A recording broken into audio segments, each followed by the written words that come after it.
Hello friends, कैसे हैं आप। फ्रेंड्स, आज हम जानेंगे एक बहुत ही इम्पॉर्टेंट होम्योपैथिक मेडिसिन कार्सिनोसिन के बारे में। फ्रेंड्स, कार्सिनोसिन एक नोसोड है और नोसोड के ऊपर ये मेरा पहला वीडियो है। फ्रेंड्स, होम्योपैथी में जो मेडिसिन होती हैं बहुत सारे अलग अलग सोर्सेज से बनती हैं। जैसे प्लांट से बनने वाली मेडिसिन होती हैं, एनिमल से बनने वाली मेडिसिन होती हैं, मिनरल से बनने वाली मेडिसिन होती हैं, और इसी तरह से एक सोर्स होता है जिसको हम बोलते हैं नोसोड्स।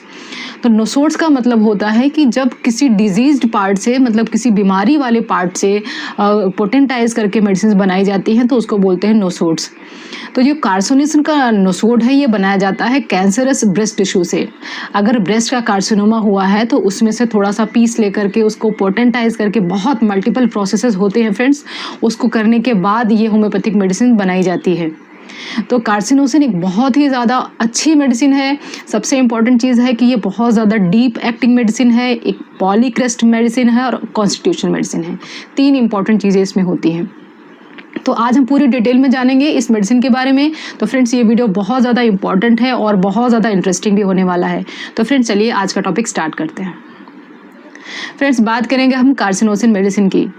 जो कार्सिनोसिन मेडिसिन होती है एक बहुत ही ज़्यादा कॉम्बिनेशन वाली मेडिसिन है। बहुत सारी अलग अलग मेडिसिन का जो सिम्टम्स होते हैं, चाहे मेंटल सिम्टम्स होते हैं, चाहे वो फिजिकल सिम्टम्स होते हैं, उन सब के कॉम्बिनेशन पाए जाते हैं इस मेडिसिन में। तो जो कार्सिनोसिन होती है, अगर हम प्रैक्टिकल लाइफ में देखें, अपनी क्लिनिक लाइफ में देखें, तो ये एक रेस्क्यू की तरह काम करती है। जब हमें कुछ समझ में नहीं आता है या हमारा कोई भी काम नहीं बन रहा होता है, सभी अच्छी मेडिसिन देने के बाद भी सही ट्रीटमेंट नहीं मिल पा रहा होता है, देन हमारे काम आती है कार्सिनोसिन। तो पहले हम बात करते हैं कौन कौन सी कंडीशंस में कार्सिनोसिन को देना चाहिए। तो सबसे इम्पॉर्टेंट चीज़ ये है कि जब केस में कोई मेडिसिन काम करना बंद कर देती है, थोड़ी देर तक आराम मिला, उसके बाद टेम्परेरी लीव के बाद उसको आराम मिलना बंद हो जाए, उन कंडीशंस में, या जब वेल इंडिकेटेड रेमेडी का असर नहीं मिल रहा हो, आप बिल्कुल श्योर हो कि इस पेशेंट के लिए यही मेडिसिन जाएगी, सारे साइन एंड सिम्टम्स उसी से मैच हो रहा है, लेकिन फिर भी असर नहीं दिखा पा रही है वो मेडिसिन। इवन नोसोड्स जैसे कि सोराइनम, मेडोराइनम, ऐसे जो नोसोड्स हैं ये भी असर नहीं दिखा पा रहे हैं, तो वहाँ पे आ जाती है काम हमारी कार्सिनोसिन।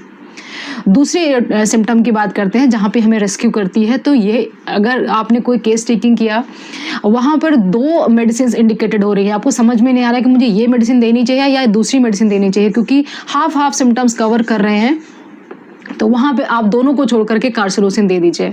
तो कार्सिनोसिन के देने के बाद केस काफ़ी क्लियर हो जाएगा और कार्सिनोसिन से काफ़ी सिम्टम्स कवर अप हो जाएंगे, और उसके बाद जो इंडिकेटेड रेमेडी होगी आप उसको दे सकते हैं। और फ्रेंड, जो कार्सिनोसिन मेडिसिन होती है दी जाती है अगर फैमिली हिस्ट्री बहुत ज़्यादा स्ट्रॉन्ग है। हम जब केस टेकिंग करते हैं तो हमेशा फैमिली हिस्ट्री लेते हैं। तो फैमिली हिस्ट्री क्यों लेते हैं, यहाँ पर आपको समझ में आ जाएगा कि अगर फैमिली हिस्ट्री में हाइपरटेंशन है, डायबिटीज़ है, आर्थराइटिस है, एस्थमा की हिस्ट्री है, ट्यूबरक्लोसिस की हिस्ट्री है, बहुत ज़्यादा स्ट्रॉन्ग पैथोजेनेसिस वाली अगर हिस्ट्री है, स्ट्रॉन्ग पैथोलॉजी फैमिली में है, तभी भी कार्सिनोसिन दी जा सकती है। और इसके अलावा हमें बिल्कुल नहीं भूलना चाहिए कि अगर हमारी फैमिली में या किसी की फैमिली में कैंसर की हिस्ट्री रही है, उसके जो नियरेस्ट फैमिली है, उसकी जो क्लोज फैमिली है, उसमें अगर किसी की डेथ हो गई है कैंसर से, या कोई भी है जिसको कैंसर है, तभी भी कार्सिनोसिन मेडिसिन दी जा सकती है।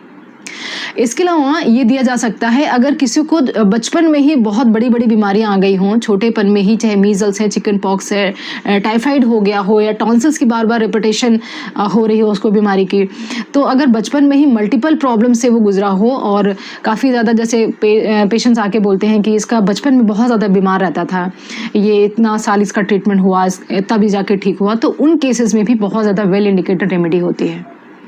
फ्रेंड्स, इसके अलावा जो कार्सिनोसिन मेडिसिन होती है एक रेमेडी है कॉन्ट्रोडिक्शंस के लिए। मतलब इसमें अगर कोई चीज़ अभी है तो हो सकता है कल बिल्कुल नहीं हो।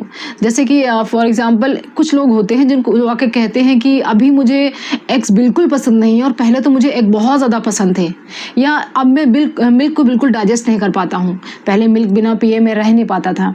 तो बहुत ज़्यादा कॉन्ट्रोडिक्शन हो रही है अब की कंडीशन में या प्रीवियस कंडीशन में, बहुत ज़्यादा डिफरेंस आ गया है उसके बीच में। और स्पेशली एग के केस में, मीट के केस में, फिश के केस में और मिल्क के केस में, ये 4-5 चीज़ें हैं जिसमें बहुत ज़्यादा उसको चेंजेस आ जाते हैं। या तो उनको बहुत ज़्यादा पसंद करता है या उनको बिल्कुल भी बर्दाश्त नहीं कर सकता, बिल्कुल उसको अवर्जन हो जाती है। और फ्रेंड्स चॉकलेट्स ऐसे पेशेंट्स को बहुत ज़्यादा पसंद होता है। जो भी कार्सिनोसिन के पेशेंट्स होते हैं, अगर आप उनसे बात करेंगे तो वो बताएंगे मुझे मीठा बहुत पसंद है। और मीठे में क्या पसंद है अगर आप पूछते हैं तो chocolate is the first choice. उसके बाद कॉफ़ी भी उनको बहुत ज़्यादा पसंद होती है। और फ्रेंड्स ये जो कार्सिनोसिन के पेशेंट होते हैं चेंज ऑफ वेदर को बहुत ज़्यादा एंजॉय करते हैं, कोल्ड एयर को बहुत पसंद करते हैं, सी शोर पे जाना उनको अच्छा लगता है, बिजली जब चमकती है या थंडर स्टॉर्म जब होता है, बादल गरजते हैं, तो ऐसे मौसम में दे फील वेरी नाइस। जैसे कि टेरेंटुला मेडिसिन होती है जिसमें ऐसे मौसम को बहुत ज़्यादा एंजॉय करती है, वो डांसिंग इवन करने लग जाते हैं। तो ऐसे मौसम को कार्सिनोसिन के पेशेंट भी बहुत ज़्यादा एंजॉय करते हैं।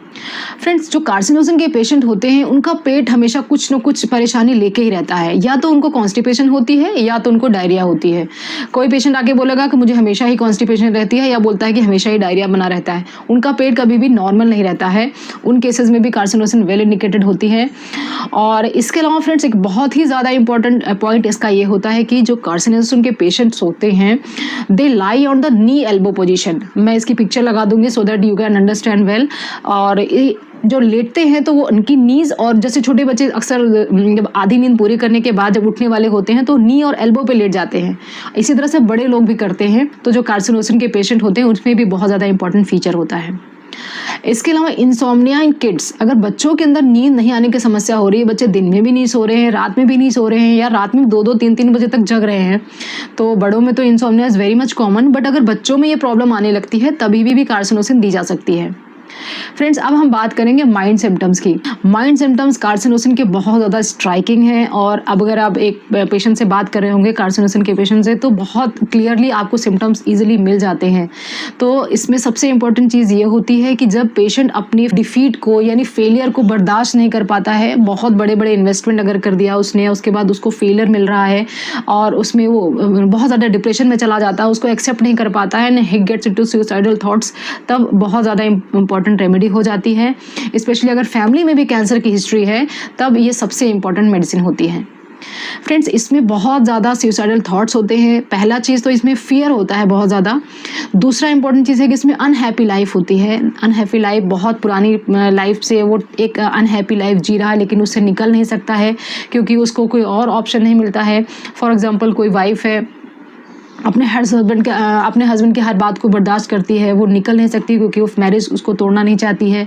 या बहुत ज़्यादा स्ट्रॉन्ग डोमिनेशन में कोई बच्चा है जो कि वैसे तो बहुत ज़्यादा आर्टिस्टिक है, बहुत सारी उसके अंदर अच्छी हैबिट्स हैं, बहुत अच्छी हॉबीज़ है, उसकी ड्राइंग है, म्यूज़िक है, डांसिंग है, लेकिन पेरेंटल कंट्रोल उसके ऊपर इतना ज़्यादा है कि वो जो आर्टिस्टिक अपनी एटीट्यूड है उसको शो नहीं कर पाता है। तो ये बहुत ज़्यादा इंडिकेटेड रेमेडी होती है उन लोगों के केसेस में जिन लोगों को बहुत ज़्यादा स्ट्रॉन्ग डोमिनेशन मिली हुई, बहुत स्ट्रिक्ट पेरेंट्स मिले हुए हैं, या कोई वाइफ है जिसको बहुत ज़्यादा फैमिली का फियर है, या स्पेशली हस्बैंड का फियर होता है, डर लगता है कि हस्बैंड मेरे को आज क्या कहने वाले हैं, या उनके डर से आने से वो सब कुछ पहले से सही करके रख लेती है। या बॉस है जिसके बहुत ज़्यादा रूड बॉस है, बहुत ज़्यादा डोमिनेट करते हैं एम्प्लॉयज़ के ऊपर, तो उनके केसेस में, या फियर है किसी चीज़ का, स्पेशली ऐसे लोगों को फियर होता है, डॉग से फियर होता है, हाइट से फियर होता है इन लोगों को, मतलब ऊंचाई से डर लगता है, कुछ इंसेक्ट्स होते हैं उनसे डर लगता है। तो फ्रेंड्स अगर हम इसको समझें तो जो कार्सिनोसिन मेडिसिन होती है एक साइकोसिफिलिटिक मेडिसिन होती है। साइकोसिफिलिटिक का मतलब हुआ कि इसमें सबसे पहले तो ग्रोथ होती है। जैसे कैंसर होता है, कैंसर में पहले ग्रोथ होनी स्टार्ट होती है और पहले अपनी बाउंड्री में रहता है, वो बाउंड्री को तोड़ के नहीं जाता है, पहले मेटास्टेसिस नहीं होता है, तो पहले वो ग्रोथ होती है, साइकोसिस फेस में होता है, लेकिन जब उसका कंट्रोल छूट जाता है तब वो फट जाता है, यानी मेटास्टेसिस हो जाता है। सेम ऐसा ही होता है, मेंटल फिजिकल लेवल्स बहुत ज़्यादा इक्वल है। इसमें जो भी पेशेंट होता है, जो भी इंसान होता है, पहले वो मेंटेन करने की कोशिश करता है, अपनी जितनी भी फीलिंग्स हैं उनको सप्रेस करने की कोशिश करता है। कोई डोमिनेट कर रहा है, कोई फियर दिखा रहा है, किसी के कारण टेंशन हो रही है, तभी वो उसको बना के रखना चाहता है। बट एक टाइम ऐसा आ जाता है कि जब वो बर्स्ट हो जाता है, मतलब वो अब उसके आगे बर्दाश्त नहीं कर पाता है, तो बहुत ज़्यादा एक्सट्रीम हो जाता है।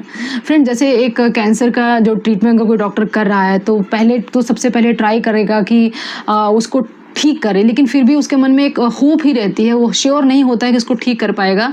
इसी तरह से जो पेशेंट होता है जो कार्सिनोसिन के लिए वेल इंडिकेटेड रेमेडी के लिए सूटेबल होता है, वो हर टाइम चाहता है कि वो बना के रखे, मेंटेन करके रखे, इवन सुपर ह्यूमन टाइप के जो टैलेंट होते हैं वो शो करता है।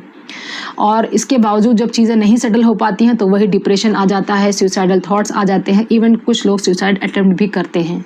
तो बहुत ज़्यादा इंडिकेटर रेमेडी होती है जिनके अंदर सुसाइडल थॉट्स आते हैं, चाहे वो फियर से आ रहे हों, चाहे वो डोमिनेशन से आ रहे हों, बहुत प्रोलॉन्ग्ड अगर फियर है। सबसे इंपॉर्टेंट चीज़ फ्रेंड्स इसमें यही याद करने वाली होती है कि प्रोलॉन्ग चीज़ें हैं, आज से नहीं बहुत पुराने साल से है, क्योंकि कैंसर भी एक ऐसी चीज़ होती है जो एक दिन में नहीं पैदा होती, बहुत सालों से धीरे धीरे धीरे करके उसके अंदर चेंजेस आ रहे होते हैं, मल्टीप्लिकेशन स्टार्ट हो जाता है, लेकिन जब सिम्टम्स दिखते हैं तो बहुत टाइम के बाद दिखते हैं, even second stage, third stage या लास्ट स्टेज में दिखते हैं। और फ्रेंड्स ये जो कार्सिनोसिन के पेशेंट होते हैं बहुत ज़्यादा आर्टिस्टिक होते हैं और फाइन आर्ट्स में बहुत ज़्यादा बिलीव करते हैं। इनकी जो ड्रेसिंग सेंस होती है बहुत अच्छी होती है। अगर कुछ ये पार्टी वगैरह ऑर्गेनाइज करते हैं, कुछ भी इवेंट ऑर्गेनाइज करते हैं तो उसमें हर एक चीज़ का ध्यान रखते हैं। सिर्फ नीट और क्लीननेस से उनका मतलब नहीं होता है, they want perfection, everything should be in a particular way. उनको फिक्स्ड आइडियाज़ होते हैं जो कि साइकोटिक का बहुत इंपॉर्टेंट फीचर होता है।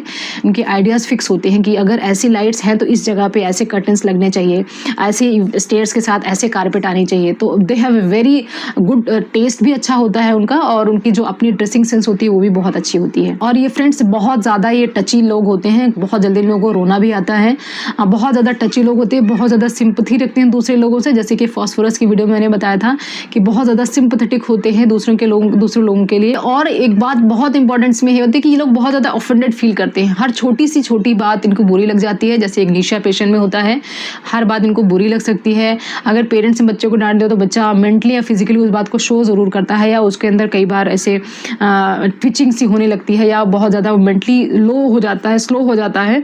तो इन केसेस में भी बहुत ज़्यादा इंडिकेटर रेमेडी होती है। तो फ्रेंड्स जो कार्सिनोसिन मेडिसिन है बहुत ही इंपॉर्टेंट होम्योपैथिक मेडिसिन है। अब चलिए हम बात कर लेते हैं इसके डोजेस की। फ्रेंड्स ये नोसोड है और दो चीज़ें ध्यान में रखने वाली होती हैं कि अगर नोसोड है तो उसको हायर पोटेंसीज में ही लेना चाहिए, तो इसको 1 mg पोटेंसीज में ही लेना है।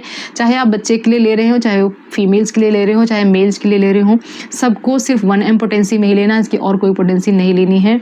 दूसरी इंपॉर्टेंट चीज़ ये है कि इस मेडिसिन को फ्रीक्वेंटली रिपीट नहीं करते हैं, और मोस्टली तो इसको 1 मंथ के बाद या 2 मंथ के बाद एज पर रिक्वायरमेंट रिपीट करते हैं। बट अगर आप इसको मेडिसिन को ले रहे हो तो 15 दिन से पहले बिल्कुल भी रिपीट नहीं करें। दूसरी इंपॉर्टेंट चीज़ ये है कि अगर आप किसी भी चीज़ का आपका ट्रीटमेंट चल रहा है, आपका हाइपरटेंशन, डायबिटीज़, थायराइड या एनी काइंड ऑफ ट्रीटमेंट आप ले रहे हैं, तभी भी आप इस मेडिसिन को ले सकते हैं, but keep a gap of around 15 to 20 minutes दोनों के बीच में। खाना खाने से आधे घंटे आगे या आधे घंटे पीछे दोनों ही इक्वली गुड है, आप दोनों टाइम पे इसको मेडिसिन को ले सकते हैं। और इसके अलावा फ्रेंड्स इस मेडिसिन को लेने के लिए आप डायरेक्ट इसकी 3-4 बूंदें डायरेक्ट टंग पे रख लें, और उसके आधे घंटे आगे पीछे आप मुंह में कोई भी ऐसा टेस्ट नहीं लें जो कि बहुत ज़्यादा स्ट्रॉन्ग स्मेलिंग है। तो कार्सिनोसिन बहुत अच्छी मेडिसिन है। हर केस में जो भी केस फंस जाता है, जो कि केस ट्रीट नहीं होता है, हर तरह से मेडिसिन लेने के बाद भी रिलीफ नहीं मिल रहा होता है,